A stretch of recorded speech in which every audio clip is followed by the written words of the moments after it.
સહજાત્મ સ્વરૂપ પરમ ગુરુ શ્રીમદ સદગુરુ રાજચંદ્ર પદ વંદો સહજ સમાધિ ચહી સદગુરુ ચરણે ચિત્ત વસો એ જ ભાવના હૃદય રહી દેહ છતાં જેની નિત્ય વર્તે દેહાતીત અપૂર્વ દશા તે ભગવંત નિરંતર ભજતા દોષ રહે કહો કેમ કશા શ્રીમદ સદગુરુ રાજચંદ્ર પદ ચંદ્ર ચંદ્રિકા સમચળકે સહુ સંશય ટાળક બાળકના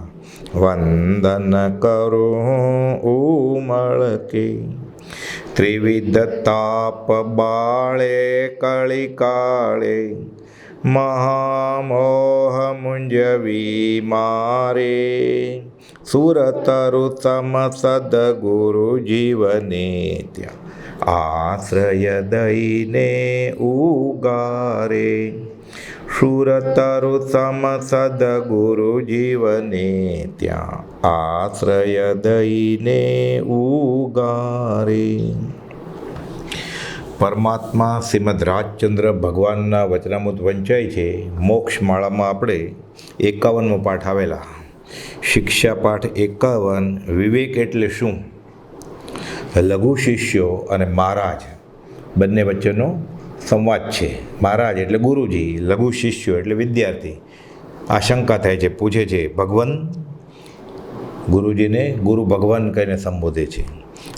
આપ અમને સ્થળે સ્થળે કહેતા આવો છો કે વિવેક એ મહાન શ્રેયસ્કર છે. વિવેક એ અંધારામાં પડેલા આત્માને ઓળખવાનો દીવો છે. વિવેક વડે કરીને ધર્મ ટકે છે. વિવેક નથી ત્યાં ધર્મ નથી, તો વિવેક એટલે શું તે અમને કહો.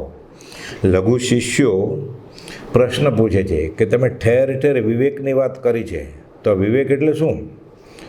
ગુરુજી જવાબ આપે છે, આયુષ્ય મનો સત્ય અસત્યને તેને સ્વરૂપે કરીને સમજવા તેનું નામ વિવેક. સત્યને સત્ય અને અસત્યને અસત્ય સમજવું, એવો ટૂંકો જવાબ આપ્યો. એટલે લઘુ શિષ્યો કહે છે સત્યને સત્ય અને અસત્યને અસત્ય કહેવાનું તો બધાય સમજે છે. ત્યારે મહારાજ એવો ધર્મનું મૂળ પામ્યા કહેવાય. જો સત્ય અસત્યનો વિવેક આવી જાય તો આ ધર્મનું મૂળ હાંસલ થઈ ગયું એમ છે.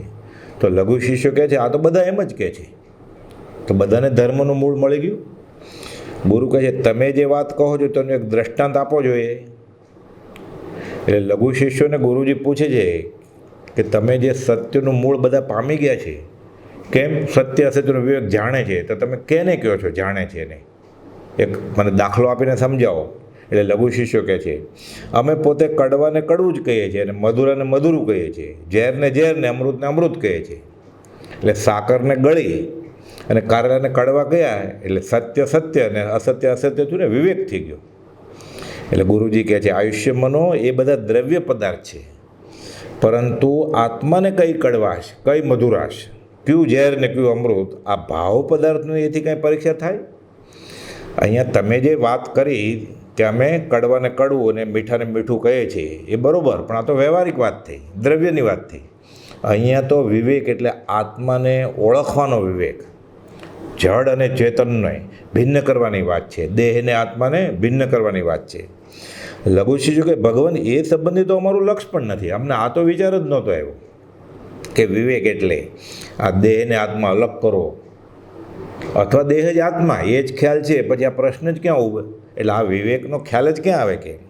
એટલે ગુરુજી સમજાવે છે ત્યારે એ જ સમજવાનું છે કે જ્ઞાન દર્શનરૂપ આત્માના સત્ય ભાવ પદાર્થને અજ્ઞાન અને અદર્શનરૂપ અસત વસ્તુએ ઘેરી લીધા છે. મૂળ વસ્તુ જ ધરબાઈ ગઈ છે, દબાઈ ગઈ છે. એમાં એટલી બધી મિશ્રતા થઈ ગઈ છે કે પરીક્ષા કરવી અતિ અતિ દુર્લભ છે. એટલે દેહનું સુખ એ સુખ, દેહનું દુઃખ એ દુઃખ. દેહ જ મુખ્ય છે, આત્મા ભૂલાઈ ગયો છે. ભૂલાઈ ગયો છે એટલે ખબર જ નથી, તો વિવેક જ નથી. તો એટલે કહે છે સંસારના સુખો અનંતિવાર આત્માએ ભોગવ્યા છતાં તેમાંથી હજુ પણ મોહિની ટળી નહીં. અને તેને અમૃત જેવો ગણ્યો, એ અવિવેક છે. સંસારના સુખ મળે એટલે સુખી, એ ભગવાન મને સુખ આપો, પ્રાર્થના. ભગવાનની કૃપાથી અમે સુખી છીએ એટલે શું? લક્ષ્મી, અધિકાર, કુટુંબ, પરિવાર, આ સુખ. આ ન હોય એનું દુઃખ. આ જ સમજણ છે જીવની, લગભગ બધા જીવોની. એટલે કહે છે કે આ સંસાર અનંતિવાર ભોગવ્યો છતાં એમાંથી હજુ મોહિની ટળી નથી, અને આ સંસારનું સુખ એ જ સુખ, એને અમૃત જેવો ગણ્યો. આ અવિવેક છે. કારણ સંસાર કડવો છે, કડવા વિપાકને આપે છે. એમાં પાછો જીવ સુખ ગોતે છે. કુપોલદેવે ભાવના બોધમાં પાઠ લખ્યો ને, ખરું સુખ શામાં છે? એ સુખનું આરોપણ કરે છે, પણ હજુ સુધી કોઈ સુખી થયેલો દેખાતો નથી. આખો લોક ત્રિવિધ તાપથી બળે છે, આદિ, વ્યાધિને ઉપાધિથી. એકંત દુઃખે જરીએ વલોએ, કડવા વિપાકને જ આપે છે આ તો. તેમજ વૈરાગ્ય જે કડવા વિપાકનું ઔષધ છે. આ દુઃખ ટાળવાનો ઉપાય છે વૈરાગ્ય, પણ એ વૈરાગને જ કડવો ગણે છે. પ્રથમ દશાએ કાળકૂટ વિષની જેમ મૂંઝવે છે. જપ તપ સંયમ દોયલો, ઔષધ કડવી જાન. એ પાછળથી સુખકારક છે, નિશ્ચયપદ નિર્વાણ છે, એ હજી ખ્યાલ જ નથી. એટલે કહે છે વૈરાગ્ય જે એ કડવા વિપાકનું ઔષધ છે, સંસારને નાશ કરવાનું ઔષધ છે, તેને કડવો ગણ્યો. વૈરાગને જ કડવો ગણે છે. ના, તોબા, આ ન થાય આપણાથી. આ પણ અવિવેક છે. જ્ઞાન દર્શનાદિ ગુણો અજ્ઞાન અદર્શને ઘેરી લઈ જે મિશ્રતા કરી નાખી છે, તેને ઓળખી ભાવ અમૃતમાં આવવું, એનું નામ વિવેક છે. કે આ લૌકિક સુખ, ભૌતિક સુખ, પૌદ્ગલિક સુખ કે દેહનું સુખ એ સુખ નથી, આત્માનું સુખ એ સુખ છે. આ સમજણ, આ વિવેક છે. અને એ સુખ મેળવવા માટે વૈરાગ્ય એ બળવાન સાધન છે. તો વૈરાગ્યને જે કડવું ઔષધ ગણે છે કે આ તો ઝેર, આ નહીં ચાલે. એટલે આ મૂળમાં જ ભૂલ છે. એટલે કે જે ભાવ અમૃતમાં આવવું એનો વિવેક છે. કહો ત્યારે હવે વિવેક એ કેવી વસ્તુ ઠરી? જો આ તમને સાચું મનાતું હોય તો વિવેક કોને કહેવાય? હવે ખબર પડી. એટલે લઘુ શિષ્ય કહે છે, અહો, વિવેક એ જ ધર્મનું મૂળ અને ધર્મ રક્ષક કહેવાય છે, તે સત્ય છે. હવે ખબર પડી. પાત્ર જીવ છે, સમજવાની તૈયારી છે. આત્મ સ્વરૂપને વિવેક વિના ઓળખી શકાય ને, એ પણ સત્ય છે. જ્ઞાન, શીલ, ધર્મ, તત્વ અને તપ એ સગળા વિવેક વિના ઉદય પામે નહીં, એ આપનું કહેવું યથાર્થ છે. ગુરુજીએ સમજાવ્યું કે આવો વિવેક ક્યારે આવે? જપ, તપ, સદાચાર, વિષય કશાય છોડે, આવું બધું થાય ત્યારે આ ખબર પડે. જે વિવેકી નથી તે અજ્ઞાની અને મંદ છે, તે જ પુરુષ મતભેદ અને મિથ્યા દર્શનમાં લપટાઈ રહે છે. આપની વિવેક સંબંધની શિક્ષા અમે નિરંતર મનન કરીશું. શિષ્યો તહસ્તી કરે છે કે તમે કહો બરોબર છે. બ્રહ્મચારીજીએ આ પાઠ સમજાવ્યો છે વિવેચનમાં, મોક્ષમાળા વિવેચનમાં બધા પાઠો સમજાવ્યા છે, લીટીએ લીટી, શબ્દે શબ્દ. શિક્ષા પાઠ 51, વિવેક એટલે શું? સત્યને સત્ય અને અસત્યને અસત્ય રૂપે સમજે તેને જ્ઞાનીઓ વિવેક કહે છે. એટલે સાચાને સાચું માનવું અને સ્વીકારવું, વ્યવહારમાં આવકાર આપે વગેરે ડાપણથી વર્તે તેને વિવેક કહે છે. આવો આવો, પધારો. આ વિવેકી છે. આ ભાઈ, આ બેન બહુ વિવેકી છે, સંસ્કારી છે. અહીંયા વિવેક, આ ગોપાલજીએ કહ્યું ને, અહીંયા દ્રવ્યની કે આ વ્યવહારની વાત નહીં, અહીંયા તો ભાવ વિવેક, આત્માની વાત છે. વિવેક એ જ્ઞાનનો ભેદ છે. એટલે જ્ઞાન જ છે. વિવેક એ જ જ્ઞાન, વિવેક એ જ દર્શન. શ્રેયસ્કર એટલે હિત કરનાર, આત્માને ઓળખવાનો દીવો વિવેક છે, તે જ્ઞાન પ્રકાશ કહેવાય છે. આંતરચક્ષુ ખુલે એ જ્ઞાન. જે જ્ઞાનથી આત્માને ઓળખે, આત્માને આત્મા જાણે ને દેહને જે જાણે તે વિવેક છે. દેહને આત્મા અથવા દેહને આત્મા બંને એક જ, આ અવિવેક છે. દેહને દેહ જાણે, આત્માને આત્મા જાણે, એનું નામ વિવેક. દેહને આત્મા માનવો તે અજ્ઞાન, અવિવેક, અંધકાર અથવા અવિવેક છે. વિવેક વડે ધર્મ ટકે છે. એટલે વિવેક પ્રાપ્ત થાય તો ધર્મ જાય નહીં. સત્ય એટલે વસ્તુ જેમ છે તેમ, અને અસત્ય એટલે વસ્તુ હોય તેથી વિપરીત છે, જેમ છે એમ. લઘુ શિષ્યો, શિષ્યો નાના હોવાથી વિવેકની તેમને ખબર નથી. મહારાજ શબ્દ માનાર્થે વાપર્યો. ગુરુજીને કહે છે મહારાજ. દ્રવ્ય પદાર્થ એટલે જડ પદાર્થ બધા. ભાવ પદાર્થ એટલે ચેતન, આત્મા, જડ અને ચેતન. સત્ય ભાવ પદાર્થ એટલે જ્ઞાન દર્શન રૂપ શુદ્ધ આત્મા. આ ભાવ પદાર્થ, બધી વસ્તુ સત જ છે, જડે સત છે, ચેતને સત છે, પણ સત સાથે ચિત્ત છે, ચૈતન્ય એટલે સચ્ચિત્ત એટલે ભાવ પદાર્થ એ આત્મા, અને દ્રવ્ય પદાર્થ આ બધા જડ. એટલે જ્ઞાન દર્શન રૂપ શુદ્ધ આત્મા અને અસત્ય ભાવ પદાર્થ એટલે અજ્ઞાન અદર્શન રૂપ અથવા મિથ્યા જ્ઞાન દર્શન રૂપ અશુદ્ધ આત્મા. અહીંયા પછી હવે પાછો સમ્યક દર્શન અને મિથ્યા દર્શનનો વિવેકની વાત કરે છે. મિથ્યાત્વને કારણે અજ્ઞાન અદર્શન થવાથી, આવરણ આવી જવાથી તે શુદ્ધ આત્મા જણાતો નથી. સત્ય છે તે અસત્યથી ઘેરાઈ ગયું છે, વિપરીતતા થઈ ગઈ છે. જ્ઞાનનું અજ્ઞાન અને દર્શનનું અદર્શન થઈ ગયું છે. એટલે સાચાને સાચા તરીકે ઓળખાણ નથી થયું. આ જ અદર્શન, આ જ અવિવેક. તેથી આત્મા છે છતાં અવિવેકને લઈને જણાય નહીં. એટલે આત્મા જણાતો જ નથી, અને જણાય છે તો એટલું, અથવા દેહ જ આત્મા, આત્મા સ્થિતિમાં આવ્યું, અથવા ઇન્દ્રિયો પ્રાણ. આ શ્વાસ એ આત્મા, આ પ્રાણ એ આત્મા, આ 5 ઇન્દ્રિયો છે એ આત્મા. બહુ બહુ તો એટલે સુધી પહોંચ્યું. એના કરતાં આગળ થોડું કે મનમાં જે સુખ દુઃખની અનુભૂતિ છે એ આત્મા. મૂળ આત્મા પછી તો અહીંયા સમ્યક દર્શન શુદ્ધાત્માની વાત છે. અવળી ભાતને સવળી માને તેમ પોતે વિવેક માને છતાં હોય અવિવેક. મતિ વિભ્રમ થઈ ગયો છે, એટલે વિપર્યાસ બુદ્ધિ. તેથી પરીક્ષા કરવી બહુ દુર્લભ છે. જ્ઞાન છે કે અજ્ઞાન છે તે જણાતું નથી. આ શાસ્ત્રીય વાત કહી. હવે દ્રષ્ટાંત આપી સ્પષ્ટતા કરે છે. અવિવેક છે તેથી સંસારના સુખોમાં મોહિની છે. આ મૂળ અવિવેક, આ કે મને સંસારમાં સુખ મળે અને સંસાર વ્યવહારિક સુખોને, સાંસારિક સુખોને સુખ માનવું, આ મોટો અવિવેક છે. અને આને લઈને 5 ઇન્દ્રિયોના વિષયમાં એ રાચે છે કે મને સુખ મળશે. એટલે વિષય કશાયનું સુખ એ સુખ છે જ નહીં. 5 ઇન્દ્રિયોનું સુખ એ સુખ છે જ નહીં. મનથી માનેલું સુખ એ સુખ છે જ નહીં. એટલે બ્રહ્મચારી કહે છે કે આજનું આધુનિક શિક્ષણ પામેલો જીવ 5 ઇન્દ્રિયોને મન વગર પણ કંઈ સુખ હોઈ શકે. એ અતિન્દ્રિય છે, ઇન્દ્રિયાતીત છે. એ માનવામાં જ નથી આવતું કે આત્મા બતાડો તો અમે માનીએ. પછી આ અનુભવની વાત છે. એટલે જ્ઞાનીનું માનવું જ પડશે પહેલાં તો. અવિવેક છે તેથી સંસારના સુખોમાં મોહિની છે. સંસારને અમૃત જેવો ગણ્યો એ અવિવેક છે. સંસાર કડવો છે, કડવા ફળને આપે છે. સંસારના સુખો ભોગવે તેથી નરકે જાય.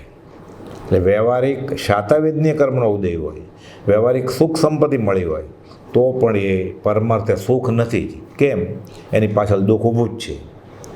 जिस सुख अंदर दुख बसे वो सुख भी दुख रूप, पश्चात दुख એ સુખ કેવી રીતે કહેવાય?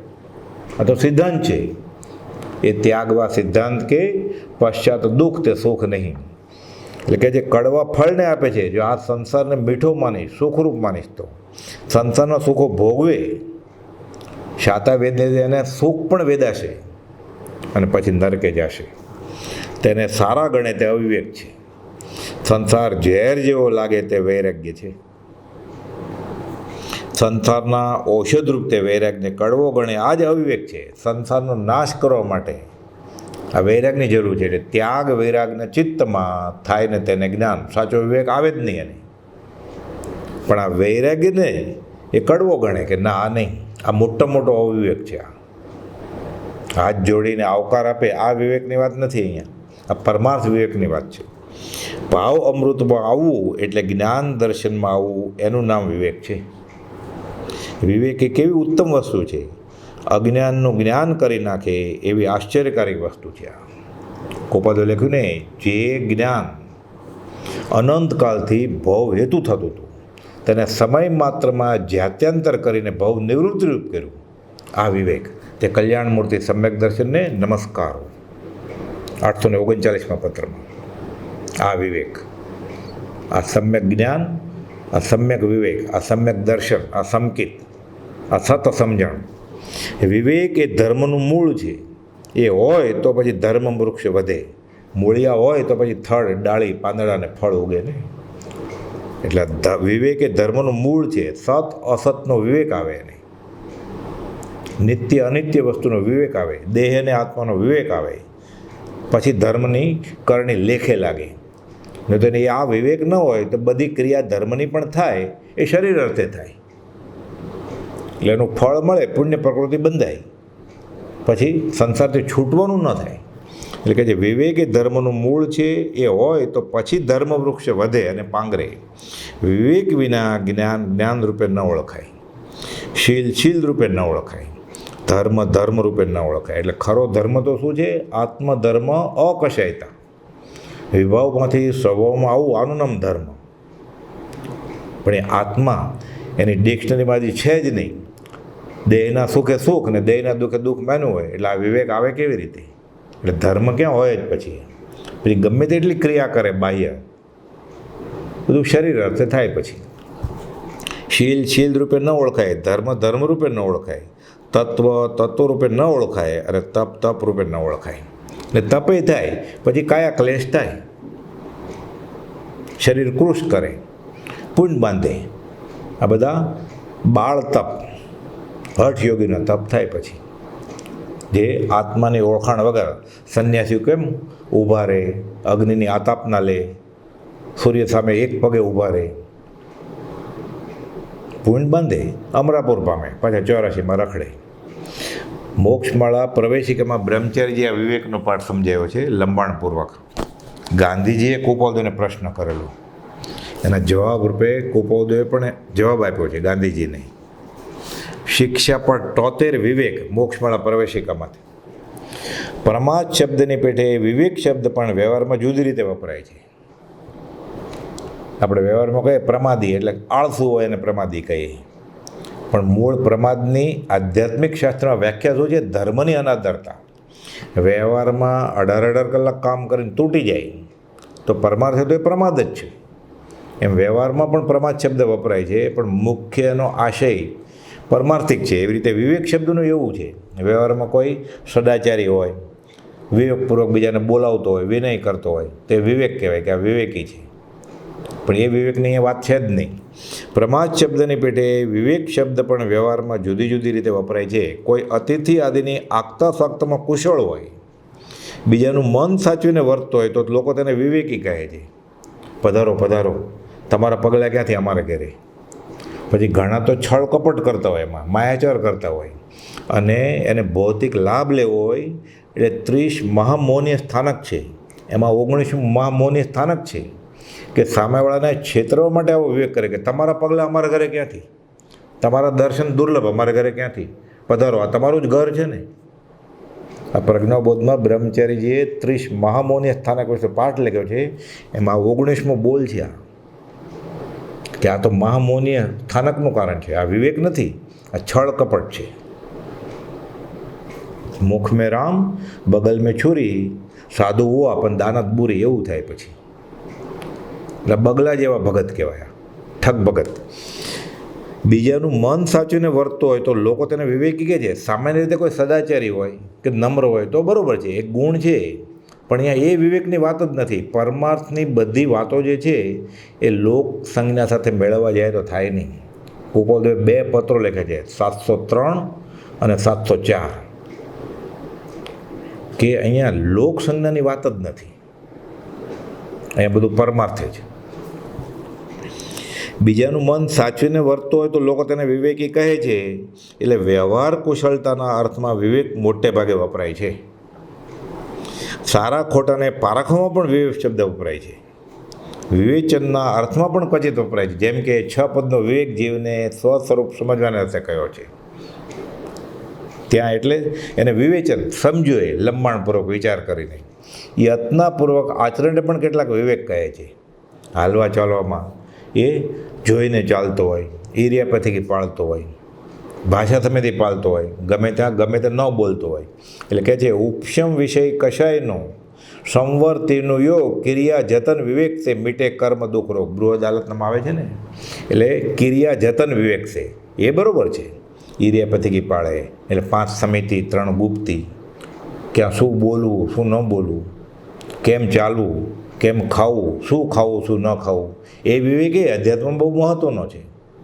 પણ મૂળ અહીંયા તો દેહને આત્મા ભિન્ન કરવા એ વિવેકની વાત છે. પરંતુ પરમાર્થ ભાષા કે અધ્યાત્મશાસ્ત્રમાં વિવેકનો અર્થ આત્મા સંબંધી ઓળખાણ કે દેહ આદિથી ભિન્ન પોતાનું સ્વરૂપ સમજવું એવો થાય છે. દેહ આદિથી ભિન્ન આત્મા રે ઉપયોગી સદા અવિનાશ, એમ જાણે સદગુરુ ઉપદેશથી રહે, તેનું નામ કયું? જ્ઞાન. ખાસ આ સમ્યક જ્ઞાન, આ વિવેક.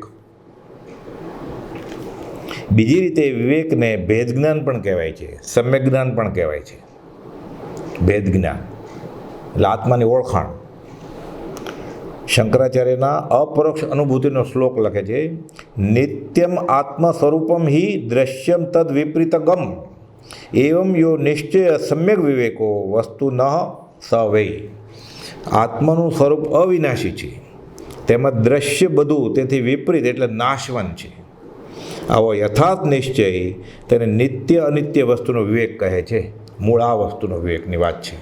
વિવેક ચૂડામણી શંકરાચાર્યજીએ ગ્રંથ લખ્યો છે.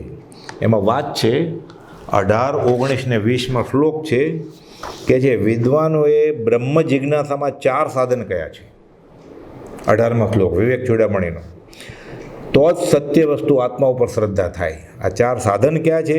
પહેલું સાધન આ નિત્ય અનિત્ય વસ્તુનો વિવેક. અહીંયા આપણે વિવેકની વાત છે. બીજું સાધન છે કે આ લોક અને પરલોકના સુખ એનો પણ ત્યાગ, એમાં ઈચ્છા ન રાખવી તે. ત્રીજું સાધન શમ દમ, કુપોદે ઉપદેશ્યામાં લખ્યું છે ષટ સંપત્તિ, એટલે વેદાંતની રીતે, એટલે શમ દમ ઉપરતિ તિતિક્ષા શ્રદ્ધા અને સમાધાન, આ ષટ સંપત્તિ. અને ચોથું સાધન છે મુમુક્ષુ. પણ મૂળ ધ્યેય તો એક જ છે, અલગ અલગ રીતે ક્ષવ પશ્ચિમી પુરુષોએ ગોઠવણ કરી છે. એટલે મૂળ આ વિવેક ચૂડામણની વાત છે કે બ્રહ્મ સત્ય જગત મિથ્યા, આવો જે નિશ્ચય છે, આ જે નિત્ય અનિત્ય વસ્તુનો વિવેક કે બ્રહ્મ સત્ય એટલે પોતે આત્મા, બાકી બધું મને કામનું નથી. જગત મિથ્યા એટલે ત્યાં તો એ અર્થ છે કે આ બધું માયા છે જ નહીં. માયા એટલે છઠ્ઠી વિભક્તિ છે. મા એટલે નહીં, યા એ છે જ નહીં, છે નહીં એમ નહીં. જૈન અધ્યાત્મમાં તો શું છે? વિતરાગોએ કેવળ જ્ઞાન પામીને પછી બોધ કર્યો છે કે જે નથી દેખાતું એ છે અને દેખાય છે એ પણ છે. વેદાંતમાં શું કહે છે? જે નથી દેખાતું એ છે અને દેખાય છે એ છે જ નહીં. એટલે બ્રહ્મ સત્ય, નથી દેખાતું પણ એ છે, સત છે. અને જગત મિથ્યા, આ બધું દેખાય છે. મકાન, બિલ્ડિંગ, રસ્તા, આ બધું મિથ્યા છે, કાંઈ છે જ નહીં, ભ્રાંતિ છે. એટલે વૈરાગ માટે બરાબર છે. પણ દ્રવ્યાનુયોગની વાત કરીએ આપણે કે છે કે નહીં પદાર્થ વિજ્ઞાનની દ્રષ્ટિએ, તો એ પણ છે, પણ આપણે કામનું નથી. એટલે એ રીતે વૈરાગ માટે બરાબર છે કે બ્રહ્મ સત્ય છે, જગત મિથ્યા છે, આવો નિશ્ચય થાય. આ નિત્ય અનિત્ય વસ્તુનો વિવેક થયો. આ 20મો શ્લોક છે વિવેક ચૂડામણીનો. અને આ થાય એ આત્મ સાક્ષાત્કાર, જ્ઞાની. જૈનમાં એને સમ્યક દર્શન કહેવાય. સમ્યક જ્ઞાન ને સમ્યક દર્શન એટલે એમ કે આત્મા, અને પછી આત્માનો અનુભવ થાય એ બ્રહ્મ સાક્ષાત્કાર, આત્મ સાક્ષાત્કાર. આપણે એમ કહીએ ક્ષાયક સંકિત, જડ મૂળથી નીકળી ગયું, આત્માનો અનુભવ થયો. એટલે આત્માનું સ્વરૂપ અવિનાશી છે, તેમજ દ્રશ્ય બધું તેથી વિપરીત એટલે નાશવંત છે. આવો યથાર્થ નિશ્ચય તેને નિત્ય અનિત્ય વસ્તુનો વિવેક કહે છે. એટલે આ શંકરાચાર્યજીનો એકેશ્વરવાદી અદ્વૈતવાદ, 2 વસ્તુ છે જ નહીં, ફક્ત આત્મા જ છે. મહાત્મા ગાંધીજીએ ડરબનથી શ્રીમદ રાજચંદ્ર ઉપર લખેલા પત્રના ઉત્તરમાં શ્રીમદ લખે છે, એટલે કુપોલદેવ જવાબ આપે છે. તેમાં વિવેક જ્ઞાન અને તેના ઉપાય તથા સાવધાની વિશે સુંદર લખ્યું છે, તે જાણવા યોગ્ય છે. આ વિવેક એ શું એ સમજાવવા માટે બ્રહ્મચારીજીએ આખો આ પત્ર અહીંયા ટાંક્યો છે. સુજ્ઞભાઈ શ્રી મોહનલાલ પ્રત્યે, શ્રી ડરબન, મોહનલાલ એટલે મોહનદાસ કરમચંદ ગાંધી, ગાંધીજી. પત્ર 1 મળ્યું છે. જેમ જેમ ઉપાધિનો ત્યાગ થાય તેમ તેમ સમાધિ સુખ પ્રગટે છે, અને જેમ જેમ ઉપાધિનું ગ્રહણ થાય તેમ તેમ સમાધિ સુખ હાનિ પામે છે. વિચાર કરીએ તો આ વાત પ્રત્યક્ષ અનુભવરૂપ થાય છે. કઈ વાત? આ વિવેક છે સાચો કે જેમ જેમ ઉપાધિનું ગ્રહણ થાય તેમ તેમ સમાધિ સુખ હાનિ પામે છે. વ્યવહાર વધતો જાય પછી અવકાશ ક્યાં મળે એને આત્મામાં ઠરવા માટે. વિચાર કરીએ તો આ વાત પ્રત્યક્ષ અનુભવરૂપ થાય છે. જો કંઈ પણ આ સંસારના પદાર્થોનો વિચાર કરવામાં આવે તો તે પ્રત્યે વૈરાગ્ય આવીને રહે નહીં. કેમ કે માત્ર અવિચારે કરીને તેમાં મોહ વધી રહે છે. આખું બધું ફના છે, આ બધું અનિત્ય છે, નિત્ય કંઈ છે જ નહીં, બધું બદલ્યા કરે એવું છે. એનો વિશ્વાસ કેટલો રખાયા? અનિત્ય ભાવના મેઘધનુષ જેવું છે. એટલે સંસારનો કોઈ પણ પદાર્થનો વિચાર કરવામાં આવે, સગા સંબંધી, યુવાની, લક્ષ્મી, અધિકાર, બધું નાશવંત છે, બદલ્યા કરે બધું. માત્ર અવિચારને કરીને તેમાં મોહ બુદ્ધિ. હવે એકવાર ખબર પડે કે આ નાશવંત જ છે તો એટલો મોહ થાય જ નહીં ને એમાં. હજી એને મોહ થાય છે એટલે આ બધું શાશ્વત સમજે છે. એ અનિત્ય વસ્તુને નિત્ય કરવા માટે મથે છે સુખ સમજીને. આ વિપર્યાસ બુદ્ધિ છે, આ અવિવેક છે. આત્મા છે, ગાંધીજીને કોપોલો લખે છે, આત્મા છે, આત્મા નિત્ય છે, આત્મા કર્મનો કર્તા છે, આત્મા કર્મનો ભોગતા છે, તેથી તે નિવૃત્ત થઈ શકે છે અને નિવૃત્ત થઈ શકવાના સાધન છે. આ 6 પદ આત્માના, 6 પદના પત્રમાં જે કયા એ આત્મસિદ્ધિમાં કયા એ કુપોદે વચનામૃતમાં 14 જગ્યાએ 6 પદની વાત કરી છે. મુખ્ય તો આત્મસિદ્ધિ શાસ્ત્ર અને 6 પદનો પત્ર ગાંધીજીને લખ્યું છે. એ 6 કારણો જેને વિચારે કરીને સિદ્ધ થાય, એનો વિચાર વિવેકપૂર્વક કરે, તેને વિવેક જ્ઞાન અથવા સમ્યક દર્શનની પ્રાપ્તિ ગણવી. એટલે આ વિવેક જ્ઞાન એ જ સમ્યક જ્ઞાન. અહીં વિવેક જ્ઞાન એટલે સમ્યક દર્શન. એને ખબર પડી કે આ આત્મા દેહથી અલગ છે. જે આ શ્રદ્ધા થઈ કે હું દેહાદી સ્વરૂપ નથી, હું આત્મા છું, આ સમ્યક દર્શન. શરૂઆતમાં પરોક્ષે પ્રતીતિ થાય, વ્યવહાર સંકિત થાય અને આગળ જતા આત્માનો અનુભવ થાય બેફાટ. એટલે કહે છે આ 6 પદ, આ 6 કારણો જેને વિચારે કરીને સિદ્ધ થાય તેને વિવેક જ્ઞાન અથવા સમ્યક દર્શનની પ્રાપ્તિ ગણવી, એમ શ્રી જીને નિરૂપણ કર્યું છે. એટલે કુપોદોએ ઠેર ઠેર આત્મસિદ્ધિમાં અને વચનામૃતમાં વિચારની વાત કરી છે. કર વિચાર તો પામ. જે નિરૂપણ મુમુક્ષુજીએ વિશેષ કરી અભ્યાસ કરવા યોગ્ય છે આ 6 પદ વિશે, કે આત્મા છે, નિત્ય છે, કર્તા ભોગતા છે, મોક્ષ છે અને મોક્ષનો ઉપાય છે. એમાં આત્મા છે થઈ ગયું તો બાકીનું બધું સાવ સહેલું છે. કરતા ભોગતા તો વ્યવહારમાં બધાને વધતે ઓછા અંશે બુદ્ધિથી સમજાય છે કે કરેલું ભોગવવું પડે, ન ગુનો કરે તો ઓછું ભોગવવું પડે, ન ભોગવવું પડે. એટલે કરતા ભોગતા સમજાય છે. મોક્ષનો ઉપાય તો જ્ઞાની સમજાવશે, પણ હું આત્મા છું એ થઈ જાય. આ સાચું જ્ઞાન ને આ સાચું દર્શન, આ વિવેક. પૂર્વના કોઈ વિશેષ અભ્યાસ બળથી એ 6 કારણોનો વિચાર ઉત્પન્ન થાય છે. એ પહેલાં પૂર્વના સંસ્કાર હોય એટલે એને વૈરાગ્ય જાગે. એ વૈરાગ્ય જાગે પછી એને જ્ઞાની અને જ્ઞાનના વચનનું ઓળખાણ થાય કે આ મને કામની વસ્તુ છે. એટલે ગુરુ ઓળખવા ઘટ વૈરાગ્ય, તે ઉપજવા પૂર્વિત ભાગ્ય, તેમ નહીં તો કંઈ સત્સંગ કરે, માનો પૂર્વભવનું નથી તો કંઈ એવો સતનો સંગ સત્સંગ થાય. અનાયાસે લગભગ થતું નથી, પૂર્વના સંસ્કારથી થાય છે, પણ મહેનત કરે મંદ કશાય જીવ તો સત્સંગનો જોગ બાજે. અને તેમ નહીં તો કંઈ દુઃખ રંગ વ્યવહારમાં માર પડે પછી અધ્યાત્મ તરફ વળે જીવ. પછી એમ થાય અઠે દ્વારકા કરવા જેવું નથી, તોય સારું છે. દુઃખ ગર્ભિત વૈરાગ્ય હોય અને જ્ઞાની કે જ્ઞાનીના વચન મળી જાય તોય પછી આગળ જતાં કલ્યાણનું કારણ થાય.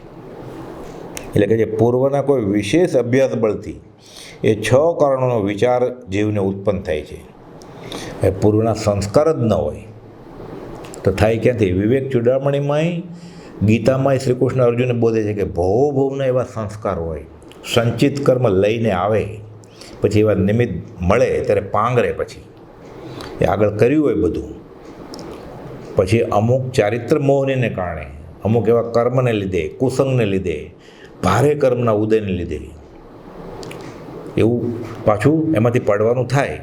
પણ એકવાર આ થઈ ગયું પછી એ ભવાંતરે કામ આવે, લેખે લાગે. એટલે ભક્ત બીજ પલટે નહીં, જો જોગ જાય અનંત, ઊંચ નીચ ઘર અવતરે, અંતે સંતના સંત. એટલે આ 1-2 ભવનું કામ નથી. આ ભવ્ય ભવની સાધના પછી ખંભાતમાં ત્રિભુવનદાસ માણેકચંદ જેને ઘરે કુપોલદેવ રહેલા, એ ત્રિભુવનભાઈ મુંબઈ આવેલા. કુપોલદેવ કહે છે અમારે હજારો વર્ષોનો અભ્યાસ છે. મહાવીરના બોધને પાત્ર કોણ? એ પત્ર આપ્યો ત્યારે કુપોલદેવ ત્રિભુવનભાઈને કહ્યું મુંબઈમાં. એટલે 1-2 ભવનું કામ નથી, ભવની આરાધના હોય છે. યોગીઓ જેને બહુ દુર્લભ છે એ બધું આપણને આ સહેજે સહેજે આ ભવે મળી ગયું છે. નહીં તો પહેલાં આ જ્ઞાની છે, આ જ્ઞાનીના વચન છે એ નિર્ણય કરવામાં છે. આત્મધીમાં છે ને, અથવા મતદર્શન ઘણા કહે ઉપાય અનેક, કયું સાચું? જૈન સાચું, વેદાંત સાચું, સાંખ્ય સાચું, યોગ સાચું કે બૌદ્ધ ધર્મ સાચું? પછી જૈનમાં પાછું દિગંબર સાચું, શ્વેતાંબર સાચું. શ્વેતાંબરમાં પાછું મોપતિ વાપરું કે ન વાપરું, ફૂલ પૂજા કરું કે ન કરું, આ નક્કી કરવામાં જ બહુ વયો જાય. કાં તો કુલ ધર્મની ક્રિયા હોય એમાં રચો પચો રહે, રાચી માચીને કે હું ધર્મ કરું છું, અને એના જે કુળગુરુ એ જ અમારા ગુરુ, તો એ બહુ વયો ગયો. આ નક્કી કરવામાં નક્કી ન થયું, અથવા મત દર્શન ઘણા કહે ઉપાય અનેક, તેમાં મત સાચો કયો બને નહીં એ વિવેક. આ વિવેક ન થાય તો એ પાછો અવતાર એળાઈ જાય. આ બધું કુપાઉદેવે આ દૂધ પાણી અલગ કરીને આ બધું આપ્યું છે આપણને, કાંટાળો રસ્તો સાફ કરીને લાઈન ક્લિયર કરી દીધી છે. એટલે કહે છે પૂર્વના કોઈ વિશેષ અભ્યાસ બળથી એ 6 કારણોનો વિચાર ઉત્પન્ન થાય છે, અથવા સત્સંગના આશ્રયથી તે વિચાર ઉત્પન્ન થવાનો યોગ બને છે. એટલે બધું તૈયાર જ છે. પ્રભુથી કહે તારી વારે વાર. પહેલાં તો અનંતકાળથી સાચો રસ્તો જ મળ્યો નથી. સાચો રસ્તો હતો, બતાવવાળા હતા તો ઓળખ્યો નહોતો. અત્યારે બધું મળ્યું.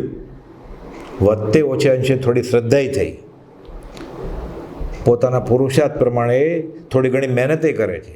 હવે આમાં આગળ વધે, મૂળ વસ્તુ મળી ગઈ છે તો શાશ્વત વસ્તુ મળશે. અનિત્ય પદાર્થ પ્રત્યે મોહ બુદ્ધિ હોવાને લીધે આત્માનું અસ્તિત્વ એટલે આત્મા છે એમ, નિત્યત્વ એટલે નિત્ય છે, અને અવ્યબાદ સમાધિ સુખ એટલે આત્મા જ સુખરૂપ છે. આત્મા એ જ સુખ, સુખ એ જ આત્મા, આત્મા એ જ જ્ઞાન, જ્ઞાન એ જ આત્મા. સુખધામ અનંત સ્વયં જ્યોતિ સુખધામ છે, એ ભાનમાં આવતું નથી. તેની મોહ બુદ્ધિમાં જીવને અનાદિથી એવું એકાગ્રપણું ચાલ્યું આવે છે કે તેનો વિવેક કરતાં કરતાં જીવને મૂંઝાઈને પાછું વળવું પડે છે. એટલે આ કઈ વાત છે? આ ગ્રંથિભેદની. અનંતવાર નદી ગોળ પાષાણ, નદી કિનારે પથ્થરો પડ્યો હોય, પાણીથી એ ઘસાતો ઘસાતો લીસો થઈ જાય. એ અનંતકાળથી રખડતા રખડતા રખડતા નદી ગોળ પાછળને આટલો આવ્યો, પછી ગ્રંથિભેદ કરવાનો પાછો સમય આવે છે, પાછો યુટર્ન લઈ લે છે.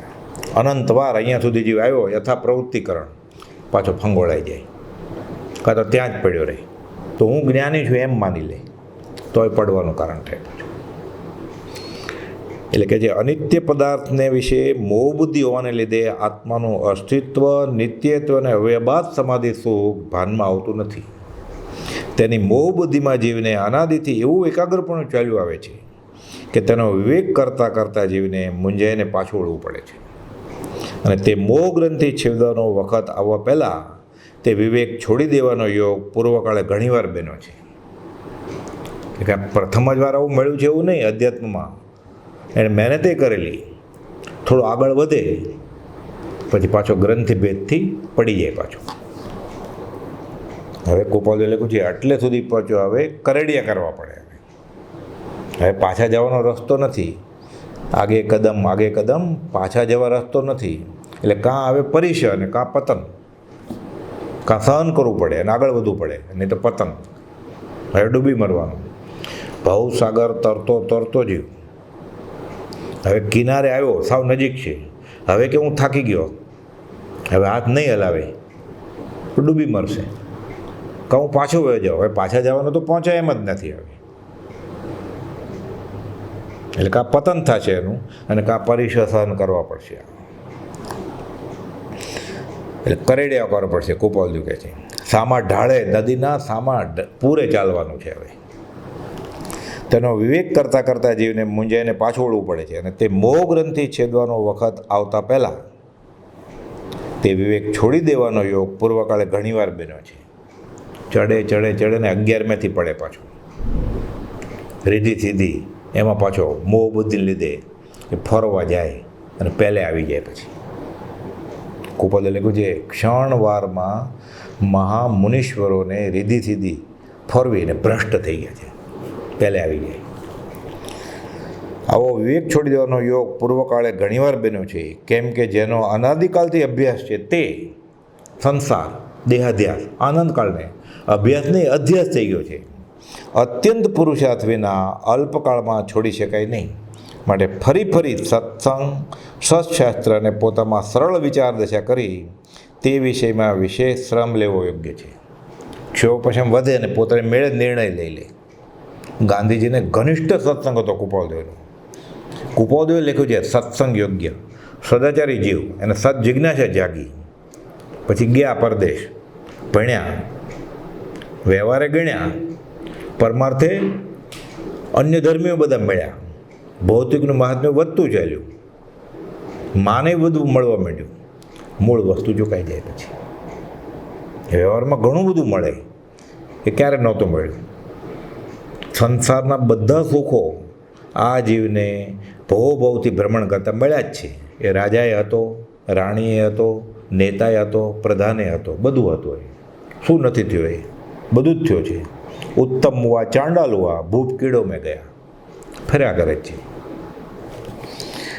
સત્સંગ સત્શાસ્ત્રને પોતામાં સરળ વિચાર દશા કરી તે વિષયમાં વિશેષ શ્રમ લેવો યોગ્ય છે કે જેના પરિણામમાં નિત્ય શાશ્વત સુખરૂપ એવું આત્મજ્ઞાન થઈ સ્વરૂપ આવિર્ભાવ થાય છે. આવિર્ભાવ એટલે પ્રગટ થાય. પછી એમાં પ્રથમથી ઉત્પન્ન થતા સંશય ધીરજથી અને વિચારથી શાંત થાય છે. ધીરજ રાખવી પડે, ઉતાવળ કરવા જાય, કાચું કાપવા જાય તો ઉતાવળ તેટલી કચાશ અને કચાશ તેટલી ખટાશ. ગોપાલે લખ્યું છે કામ, માન અને ઉતાવળ આધ્યાત્મમાં આડા આવે છે. કામ 5 ઇન્દ્રિયના વિષય અને કામેન્દ્રિય, માન ન હોય તો મોક્ષ અહીં જ હોત, અને ઉતાવળ એને ઉતાવળ થઈ જાય છે, જલ્દી કરી લેવું છે. અથવા તો ઉતાવળે જલ્દી જે સહેલો લાગે એવો રસ્તો મોક્ષ માટે લેવો છે. અનંતકાલથી જે વસ્તુ નથી મળી એના માટે કોપાદો લખ્યું છે 2-5 વર્ષો વધારે જાય તો વાંધો નથી. જેની પાસેથી ધર્મ માગવો તે પ્રમાણેની પૂર્ણ ચકાસણી કરવી. આ વાક્યને સ્થિર ચિત્તથી વિચારવું. ગાડીના પ્રવાહથી લે આ જીવ ગમે તે ભરાઈ જાય છે કે બધા ખોટા હશે, એટલે ઘેરટા બકરાના ટોળાની જેમ સાથે જાય છે અને દુર્લભ એવો મનુષ્ય દેહ પાછો ગુમાવી દે છે. એટલે કુપોદે લખ્યું છે કે જે અનંતકાલથી નથી મળ્યું એના માટે થોડો હજી સમય ફાળવે તો એ સારું જ છે, હિતાવહ છે. શાશ્વત સુખ સ્વરૂપ આત્મજ્ઞાન થઈ સ્વરૂપ આવિર્ભાવ થાય છે. જે યુગ યુગોથી નથી મળ્યું એ પાત્રતા વગર મળી જાય. કુપોદે લખ્યું છે મુમુક્ષુના નેત્રો સત્પુરુષને ઓળખી લે. હજી એમાં મુમુક્ષતા આવી જ નથી, વિષય કહે છે જરાય કાબૂમાં નથી આવ્યા, સીધો ઓળખી લેશે. જે જુગ જુગ તપ કરનાર, ભવાંતરોની સાધના પછી પણ યોગીના હાથમાં નથી આવ્યું, એમ જ આવી જશે સહજમાં, અનાયાસે. એવું થાય ક્યારે? એમાં પ્રથમથી ઉત્પન્ન થતા સંશય ધીરજથી અને વિચારથી શાંત થાય છે. ધીરજ રાખવી પડે, ઉતાવળે આંબા ન પાકે, રાતોરાત લાંબી દાઢી ન થઈ જાય. અધીરજથી અથવા આડી કલ્પના કરવાથી માત્ર જીવને પોતાના હિતનો ત્યાગ કરવાનો વખત આવે છે. તમે તો આખો દિવસ કે ત્યાગ વૈરાગની વાત કરો છો, રેતીના કોળિયા તો એમ જ છે. એને શરૂઆતમાં એવું જ લાગશે, કામ ભોગ પ્યારા લગે, ફળ કિંપાક સમાન, મીઠી ખાજ ખુજાવતા પીછે દુઃખી ખાન. ત્યાં મજા આવે છે. કેમ? શરૂઆતમાં મીઠું લાગે છે, આકર્ષે છે જીવ. અને જપ તપ સંયમ દોઈ લો, ઔષધ કડવી જા, પણ સુખ કારણ પીછે ગણો, નિશ્ચય પદ નિર્વાણ. એ તકલીફ પડે છે. કોપાદો લખ્યું ને પ્રથમ દશાએ કાળકૂટ વિષ લાગે છે, એટલે વૈરાગ્યને કડવો લાગે છે. આ જ એવો વિવેક છે. એ વૈરાગ્ય ઉત્કૃષ્ટ ભૌમ્યો છે. આ થયું આ વિવેક, આ સદવિવેક, એની આ વાત છે. એટલે પહેલાં નક્કી કરવાનું છે કે મારે સંસારના સુખો, મારે 5 ઇન્દ્રિયના સુખો છોડવા જ પડશે.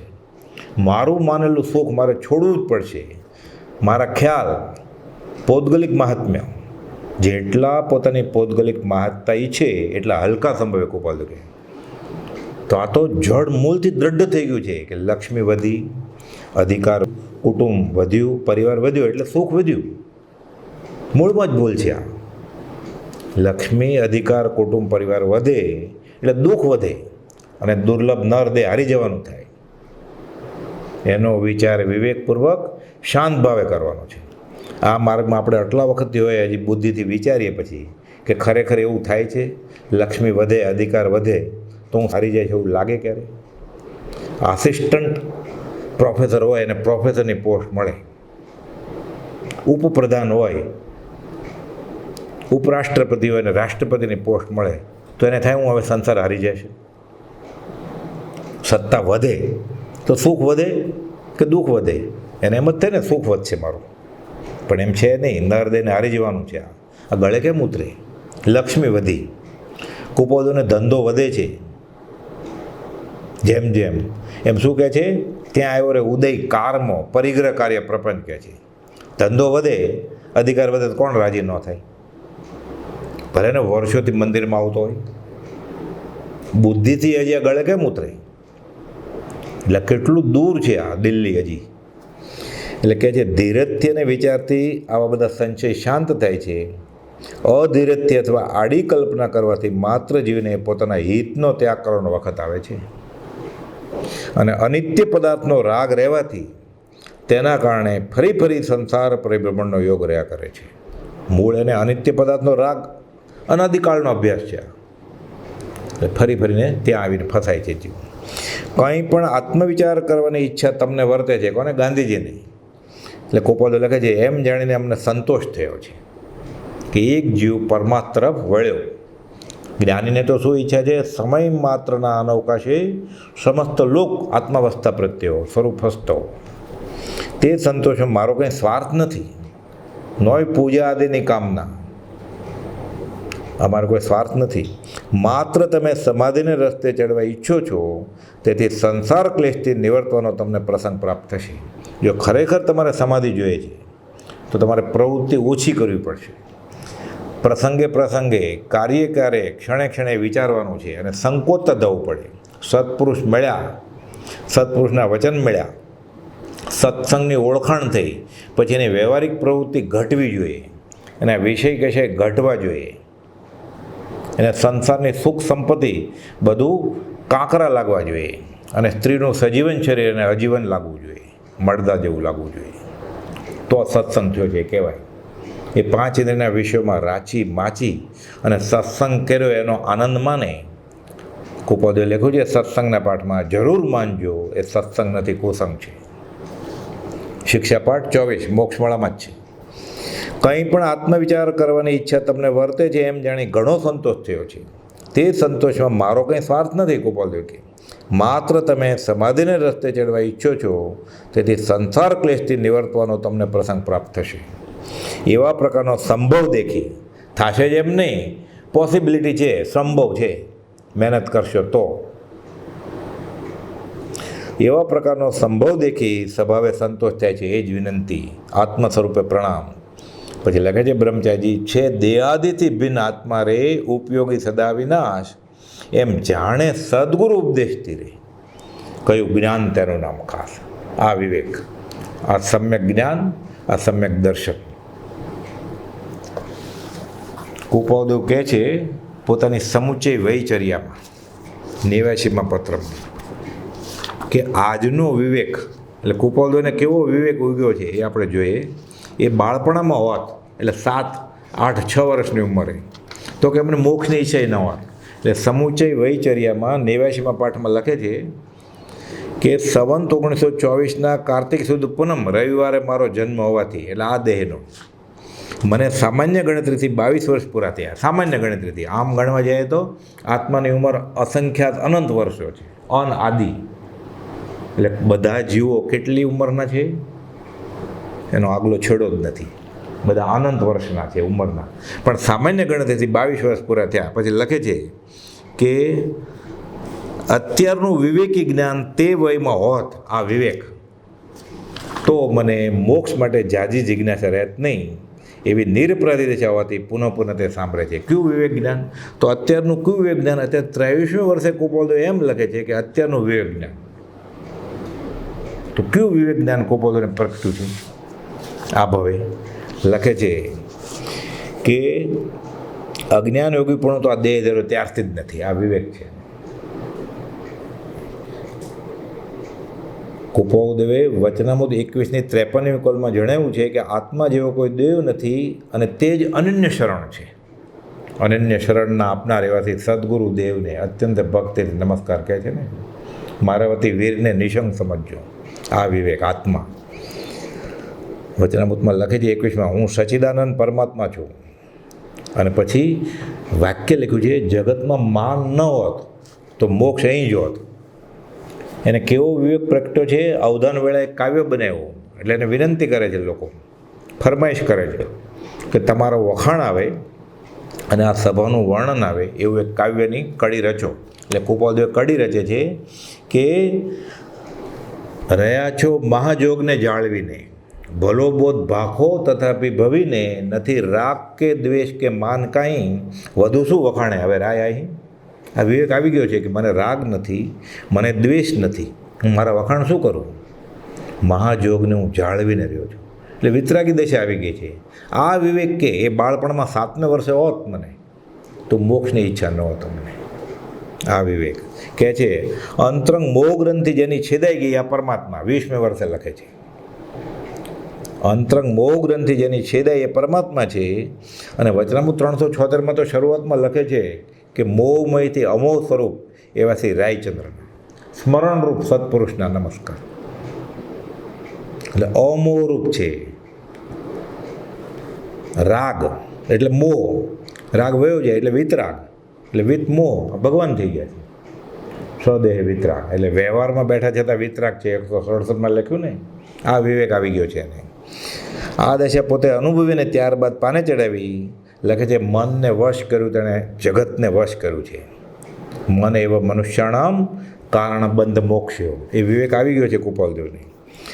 લખે છે વાસ્તવ્ય તો એમ છે કે જે કાળે જ્ઞાનથી અજ્ઞાન નિવૃત્ત થયું તે જ કાળે જ્ઞાની મુક્ત છે.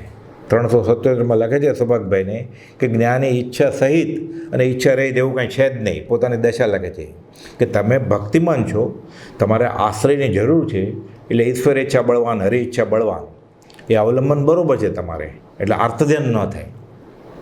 જેને સહજ સ્વરૂપ હાંસલ થઈ ગયું છે એમનું જ્ઞાનથી અજ્ઞાન નિવૃત્ત થઈ ગયું છે.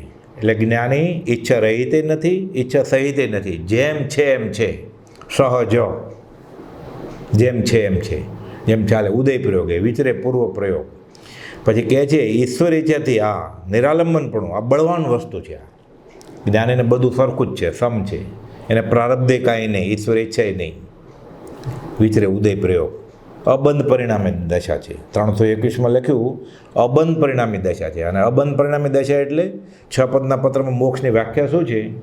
તે બંધ ભાવથી નિવૃત્ત થાય, ક્ષય થઈ જાય ભાવ, એનું નામ તો મોક્ષ છે. આ સદેહ મોક્ષ. આ વિવેક આવી ગયો છે. પછી મોક્ષની ઈચ્છા ક્યાં હોય? આવો વિવેક આવી ગયો પછી.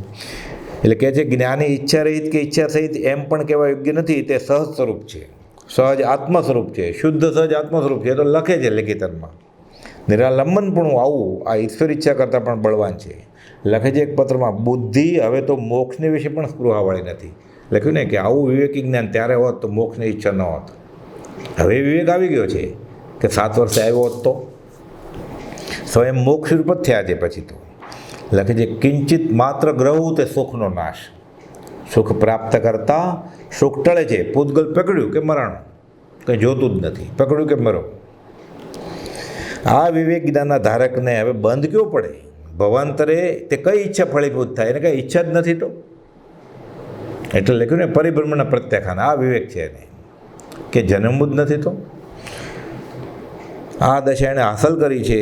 અને લખે છે ચિત્તને વિશે મુક્તપણું વર્તે છે, પોતે અવિકલ સમાધિમાં છે. 329માં લખ્યું અવિકલ સમાધિનું ધ્યાન ક્ષણવાર પણ મળતું નથી. અવ્યાભાસ સ્થિરતા છે એમ લખે. પાછું વેદનીય પ્રબળ છે. દેહ છોડવાના 15 દિવસ પહેલાંના પત્રમાં લખે છે વેદનીય તો વધે છે પણ અવ્યાભાસ સ્થિરતા છે. જે સ્વરૂપ છે તે અન્યથા થતું નથી. આ વિવેક આવી ગયો છે કે હું દેહાદિ સ્વરૂપ નથી, દેહ સ્ત્રી પુત્રાદિ કોઈ મારા નથી, શુદ્ધ ચૈતન્ય સ્વરૂપ અવિનાશી હું આત્મા છું. આ વિવેક આવી ગયો છે. લખ્યું લિખિતન શુદ્ધ સહજ આત્મ સ્વરૂપ. તો શરીર છે તો કે સંભાળીએ ત્યારે માંડ યાદ આવે છે કે અમે દેહધારી છીએ કે કેમ? તો સંભાળીએ ત્યારે માંડ યાદ આવે છે. અશરીરી ભાવે જીવે છે. એ તો ખુલાસો કરે છે 411માં કે અશરીરી ભાવે આ કાળે ન રહી શકાતું હોય તો અમે નથી એમ માનો. આ વિવેક આવી ગયો છે એને. એટલે કહે છે અવ્યાભાસ સ્થિરતા છે. લિખિતનમાં લખે છે નિરાક્ષરણી સમુચ્ચય. આ સમુચ્ચય વૈચર્યા સંક્ષેપમાં બધું શું છે લખ્યું. એક પત્રમાં લખે છે નિરાક્ષરણી સમુચ્ચય. એટલે મોક્ષ આદિ પદાર્થની આકાંક્ષાનો પણ ભંગ થઈ ગયો છે. લખ્યું ને કે આ જ વિવેક જ્ઞાન 7મે વર્ષે હોય તો ત્યારે મોક્ષ ન ઈચ્છે તમે. હવે આ વિવેક આવી ગયું છે. અનંત સુખ સ્વરૂપ એવું આત્મપદ મૂળ શુદ્ધ પદ સહયોગી જીન ઈચ્છે છે જે જોગીજન. અનંત સુખ સ્વરૂપ મૂળ શુદ્ધ તે આત્મપદ સહયોગી જીન સ્વરૂપ એ હાંસલ કરી લીધું છે. એટલે આનંદ છે. 504માં લખ્યું વિસ્તરસા પરિણામમાં છીએ એટલે ઉદયને યોગે ચાલીએ છીએ અમે. અને આવી જ વાત એ લખે છે આવી વિસ્તરતા પરિણામ જેવી કે અત્ર આત્માકારતા છે 412માં.